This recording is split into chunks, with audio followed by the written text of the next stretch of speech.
Hey, we already told you about the American Players Theater, which is a famous theater in this area, but what you may not know is the River Valley is full of lots of other small community theaters. The area is home to a dynamic art community, including musicians, crafters, and more. And if you joined us at 4 o'clock, the village president talked a little bit about that. But the big attraction here for us is the Taliesin house that we're at right now. Elizabeth from Taliesin joins us. Thank you so much for being with us today. Yeah, happy to be here. Welcome. We saw just a little bit of this house, but talk a little bit about the history and Frank Lloyd Wright's connection to Spring Green specifically.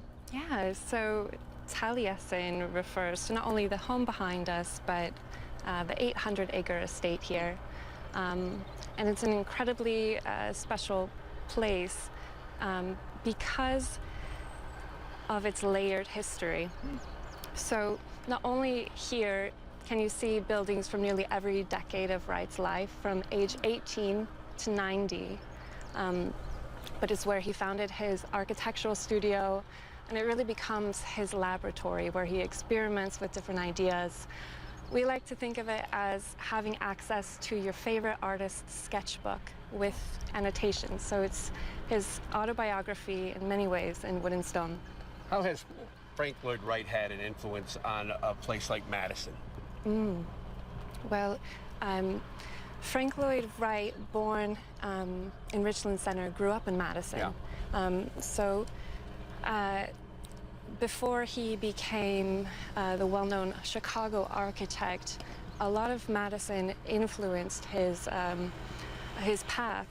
He's going to a Second Ward school, which is very contrasting education type to what's happening here on the Taliesin estate with what his progressive aunts are teaching, this learning by doing hands-on nature instruction. And he has so many built and unbuilt designs. Many might be familiar with Monona Terrace or the Unitarian Meeting House, but one of the projects we've been working on with Destination Madison are a collection of unbuilt designs in Madison.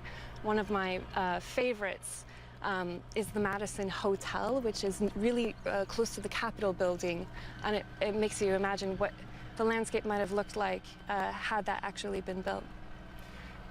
There was a big grant that was just secured by Taliesin. How important is that money in those preservation efforts? That is crucial. Yeah. We are so excited to have that money come through, and it's a major down payment to a lot of the projects we are hoping to accomplish within the next 20, 30 years. Yeah, we're out of time, but you gave us just a few of the nice little nuggets, but someone should come out here. There's a lot of history. Elizabeth, thank you so much for sharing. Yeah, thank you for having me. Thank you so much. You know, another one of the most famous attractions here is the House on the Rock. It is, yeah. They're celebrating 65 years this year. It was first built in exactly what it sounds like, on a rock in 1945. That is great. And, you know, we talked a little bit more about it, and I know that you know a lot about it as well. Yeah, as time went on after the build, the creator, Alex Jordan, created more and more exhibits along with it. Those include the famous carousel, music and music machines, dolls and dollhouses, and all sorts of other displays of the unusual you won't find anywhere else. The property owner says she remembers the first time she saw the place and feeling overwhelmed at just how much there is to do and see. Even now, today, several years later, I'll walk through and ask someone, has that always been there? And not even notice that it's been there for a very long time. I just never noticed it before.